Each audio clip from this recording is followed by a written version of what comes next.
Well, welcome back. This is module number 3, and we're still continuing with precinct chair training for the Republican Party of Bexar County. Glad to have you back. So this is what we have scheduled for module 3. We're going to take some time and look at one of our founding fathers, Thomas Jefferson. We'll also explore the importance of prayer, and we're going to spend some time in this session with the information age, the birth of computers, and how we use those in winning elections.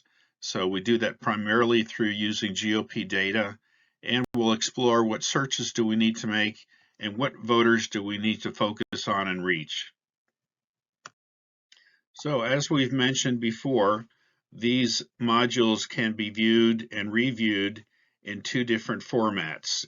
They're saved as PDFs, which are the slides only, and then also as the MP4, which is the video version, which is what you're watching right now. You may want to download the PDF formats for your own records and start a PC, a precinct chair notebook. That way you can go back and refer to your notes from time to time.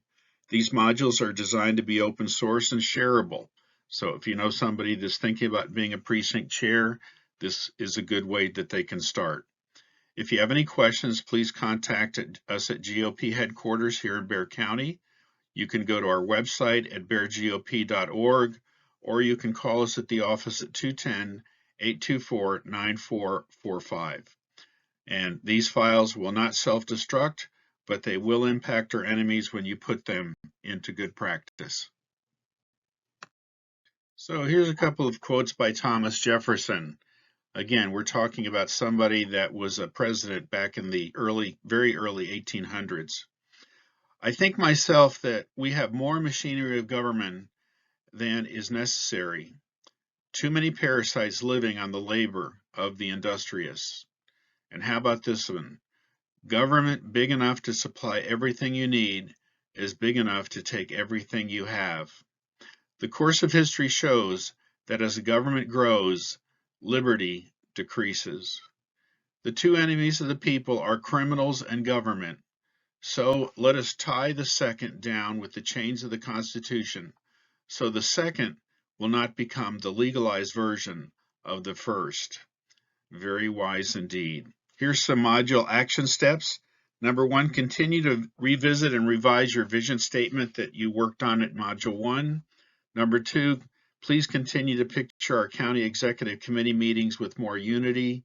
3, learn how to log on to GOP data and become familiar with its bells and whistles. And 4, let us know if you've met anyone that would like to become a precinct chair. John Wooden was one of the nation's winningest basketball coaches, and he's known for his short, inspirational messages. So why do we review? Well, I like this one. It says the 8 laws of learning are explanation, demonstration, imitation, repetition, repetition, repetition, repetition, repetition. I got a kick out of that. So if you've printed out the PDF version from the previous modules, may I suggest that you take some time and look over what you've learned so far. So here are some highlights from Thomas Jefferson's life and accomplishments. We know him as the 3rd President of the United States, and he served 2 terms. He was the first U.S. Secretary of State under Washington. He was the 2nd U.S. Vice President under John Adams. He was the primary writer of the Declaration of Independence and a champion for freedom of speech and religion. And he started that much in the state of Virginia, where he was from. He served as minister to France with John Adams and Ben Franklin. And interesting enough, he and John Adams both died on July 4th, 1826, the 50th anniversary of the Declaration of Independence. I think it was John Adams on his deathbed said, Thomas Jefferson still lives, and he died that same day. So let's take a minute and look at the importance of prayer. Here's a verse from the Old Testament that's quite popular. If my people who are called by my name will humble themselves and pray and seek my face and turn from their wicked ways, then I will hear from heaven and will forgive their sin and heal their land. Let us learn to be humble. In each of the modules, we've taken a look at one of the prayers of the founding fathers. So let's take a look at one from Thomas Jefferson. This was on March 4th, 1801. And a note, this is from one of our least religious founders. Almighty God, who has given us this good land for our heritage, we humbly beseech thee that we may always prove ourselves a people mindful of thy favor and glad to do thy will. Bless our land with honorable ministry, sound learning, and pure manners. Save us from violence, discord, and confusion, from pride and arrogance, and from every evil way. Defend our liberties, and fashion into one united people the multitude brought hither out of many kindreds and tongues. Endow with thy spirit of wisdom those whom thy name we entrust the authority of government, that there may be justice and peace at home, and that through obedience to thy law we may show forth thy praise among the nations of the earth. In time of prosperity, fill our hearts with thankfulness, and in the day of trouble, suffer not our trust in thee to fail. All of which we ask through Jesus Christ our Lord. Amen. Our Father, who art in heaven, hallowed be thy name. Thy kingdom come, thy will be done, on earth as it is in heaven. Give us this day our daily bread, and forgive us our trespasses, as we forgive those who trespass against us. And lead us not into temptation, but deliver us from evil. For thine is the kingdom, and the power, and the glory, forever and ever. Amen. I pledge allegiance to the flag of the United States of America, and to the republic for which it stands, one nation, under God, indivisible, with liberty and justice for all. Honor the Texas flag. I pledge allegiance to thee, Texas, one state, under God, one and indivisible. So yes, we are still going over the basics, and I like this image. I like the hilarity of it.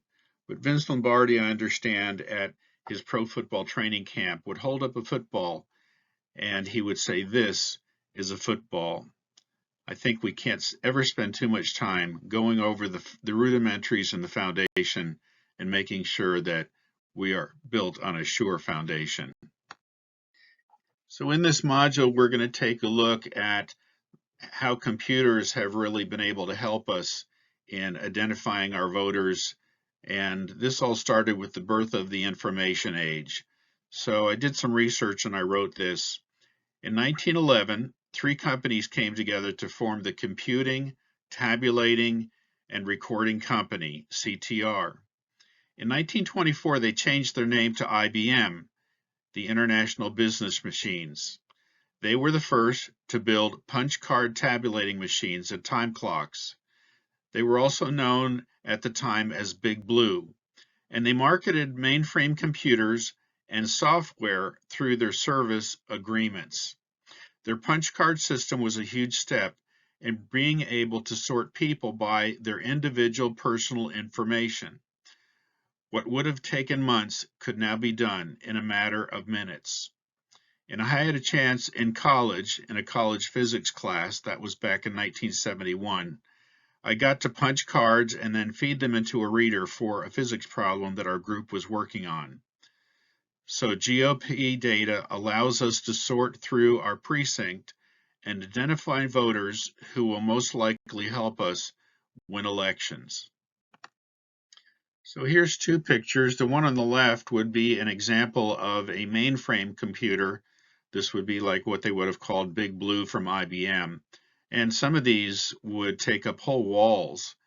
And then on the right is a picture similar to my first computer, which was back in 1982. And it had no hard drive. It had a huge 188K RAM. It had two single-sided 5 1/4 floppy disks, And as you see in the picture, it had a 6-inch diagonal amber screen. On mine, there was an Epson printer on top. It weighed about 15 pounds and it had a handle, so they called it being portable. And I actually used that in the business for about 5 years. So how do we use GOP data? Well, we use it to keep track of the people in our precincts. So what is GOP data? Well, GOP data is a database of voter information, and the data is collected and analyzed by the Texas State GOP. So what kind of data is included in GOP data? Well, obviously the person's name, that would be important. It'll also have their date of birth, that gives you an idea of the age of the person, their address, their phone number. It'll have email addresses. Now, again, sometimes we find that the phone number and the email addresses are not accurate, and it has a lot more. So how can we use GOP data in reaching the voters in our precinct? Well, from GOP data, we'll make lists, and they can either be printed or they can be downloaded to your device, your computer, or your cell phone. And the first list that you want is what we call HR, which is Hard Republicans. And these are voters that vote regularly in primary and general elections. Now, a quick note, if you're having trouble logging on to GOP data, call or email GOP headquarters here in Bexar County and request a list for your precinct. And this can be sent to you as an Excel spreadsheet. Number 5, this list is a good starting place to also look for volunteers for your precinct. And 6, if you are new and starting your campaign for precinct chair, this is a good place to reach out and let them know who you are and that you are running. So what's next?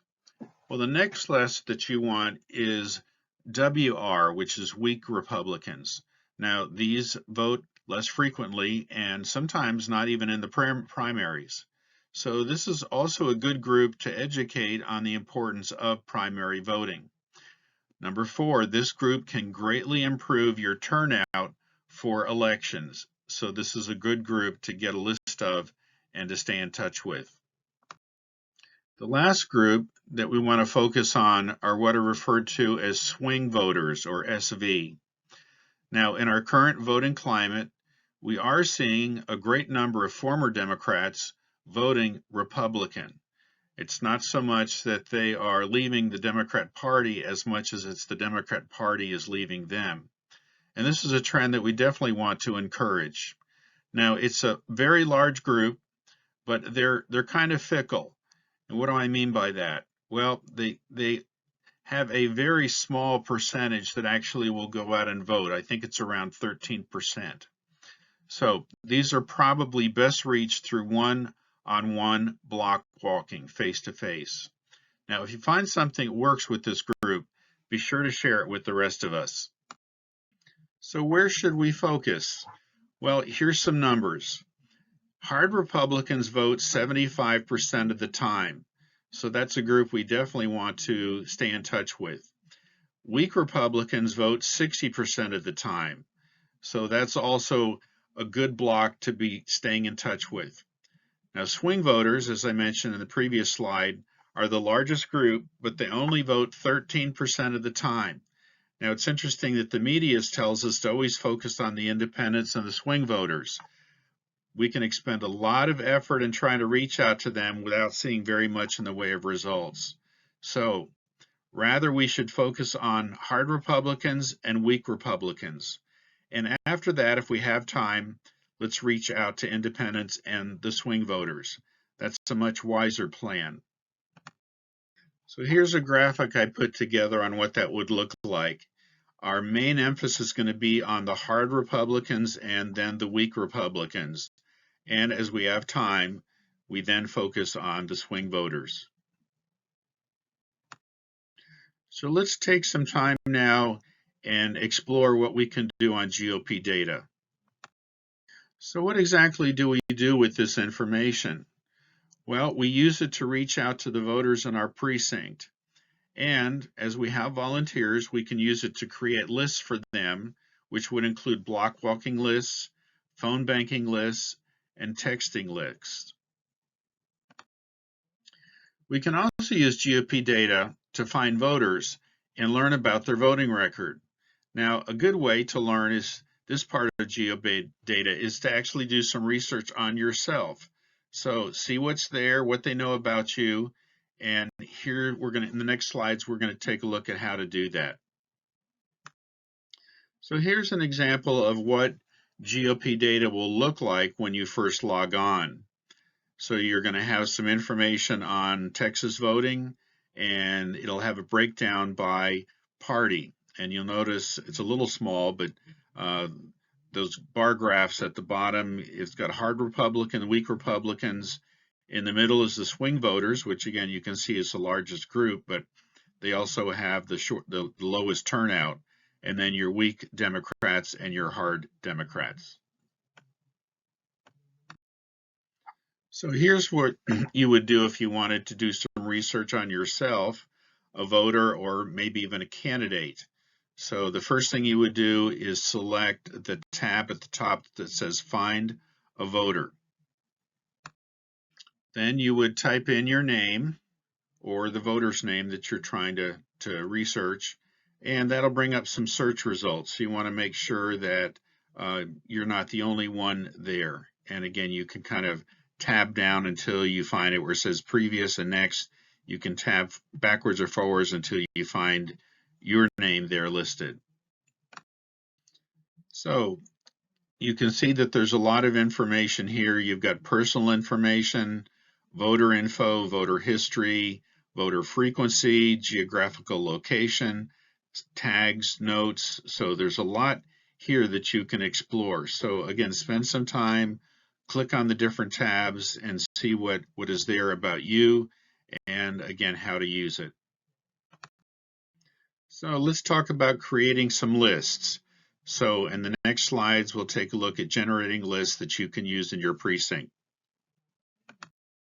So if we're going to make a list, we're going to go back to the beginning slide, and we're going to look for the tab at the top that says Tools. And that'll bring up a bunch of choices. And the main two that I focus on are the advanced counts and the basic counts. So for making a list, I usually start at basic counts. And that'll bring up a screen that looks something like this. And you can see there's a lot of options here. You can click. You've got Observe Party, Republican, Democrat, Independent, Other. I usually leave that one blank. And then down here under Calculated Party, I usually will select Hard Republican to make my first list. And then I'll run the information there and make a list. Then I'll come back and make a list for the weak Republicans, and then I'll come back and I'll make a list for the swing voters. So actually we'll have 3 lists that I'll work for. And down at the bottom, if you want, you can designate age. You can put some ranges in there. And again, you can just kind of play around with this, look around. Then when you've got your criteria selected, so like if you're doing hard Republicans, you would click hard Republicans, and then you would go down to preview count, and you would hit preview count. Now, in the previous slide, they had selected hard Republicans, weak Republicans, and swing voters. And when they hit preview count, they came up with 79,433 counts. Well, that's way too many to manage at the precinct level. So we need to go back and then reselect the criteria and then rerun the preview count until we get something that's more manageable. And then one thing that was mentioned to me is that one selection called social media is really brand new and is still very limited in the information that's there. So again, I don't think you need to do anything with social media. So the next thing that you need to do is to save the information, the preview count that you're pleased with. So you would, on this particular slide, you would hit Save Query, and then that'll bring up a window, and what you'll do then is give that particular query a name so that you can find it later. So the next thing that you want to do is create a list, because that's what we're ultimately after, is getting a list of the people, our hard Republicans or our weak Republicans. So you want to hit create list now. So before we leave basic counts, here's another option that you could do. This is under voter frequency criteria. And if you look, there's a category there with primaries, frequency of primary. If you were to select voted 4 of 4, that would give you probably the hardest of the hard Republicans in your precinct. And that might be a good list to work from for volunteers as well. So we can also do some advanced counts in GOP data. So let's take a little time and look at that. So here's some of the criteria that's available under advanced counts. We can do a search by geography, county, congressional district, legislative district, our state district, city, zip code, a census block, not exactly sure what that is, DMA and turf, not sure what those are either. But again, those are some of the choices. Again, my suggestion would be to play around and become familiar with those. So I put this slide together. Again, some of that may have been a little hard to read. So what we're working at is narrowing down our search parameters. So as I mentioned before, you've got county, you've got CD, which is National Congressional District, SD, which is the State Senate District, LD is the State Legislative District, and then you've got cities within Bexar County, and then zip code. And here's a list of cities that I put together that are in Bexar County, and you can see there's quite a few of them. So we're still working with our advanced count part of GOP data. And let's say that we want to do a search by legislative district. And the person helped me put these slides together selected House Legislative District 117. So after selecting 117, then it'll bring up a list of the precincts that are in that district. So in this case, we're selecting precinct 215, and then we would hit the download button. So again, just to review, we were doing a House District 117, then that took us to precinct 2115, and we selected that. And then we'll be given some options on how we'd like to download that. And I generally will choose an Excel list. I like Excel because I can add columns, I can subtract columns. There's a lot of columns that I don't really use that much when I'm working with my precinct. So I'll kind of eliminate a lot of those, and then I'll add a column for notes, or maybe they're a volunteer, however you'd like, but I find Excel to be very handy for that. So we're back now to the original slide, and one of the tabs is called My Data, and that's where you will find any of the previous searches that you saved. So here's a quick look at what the list for 2115 would look like, and you can even make different types of lists. This was a call list for 2115, so it has columns there: voter name, address, phone number, and a few other things. So that gives you a quick example. Well, I hope that was helpful. That was just kind of a brief overview of GOP data. I think you can see there's a lot more bells and whistles than what we covered. But give yourself time, and with practice, you'll get good at generating lists and doing some research on voters. And I've actually been able to use it to gain some information on some of the candidates that are running. So it can be a helpful tool in vetting candidates. Well, thanks again joining for module number 3. That about does it. And I've always liked this picture. This is what we would rather not see at our CEC meetings. So have a clear picture in your mind. Let's see if we can get the zebras to come a little closer down to the water. Alrighty, take care. Blessings. And I'd like to read these poems again to you. The first one is called One Man Awake. One man awake awakens another. The second awakens his next door neighbor. And 3 awake can rouse the town and turn the whole place upside down. and many awake can raise such a fuss that it finally awakens the rest of us. One man up with dawn in his eyes multiplies. And this one I think is also fitting, the man who thinks he can. If you think you are beaten, you are. If you think you dare not, you don't. If you like to win but think you can't, it's almost certain you won't. If you think you lose, you're lost. For out of the world we find success begins with a person's will. It's a state of mind. If you think you are outclassed, you are. You've got to think high to rise. You've got to be sure of yourself before you can ever win a prize. Life's battles don't always go to the strongest or faster man, but sooner or later, the man who wins is the man who thinks he can. So thank you for participating in Module 3 of Precinct Training for the Republican Party of Bexar County, and we will have more to come, and I hope that you will go on to Module number 4. So keep learning and growing.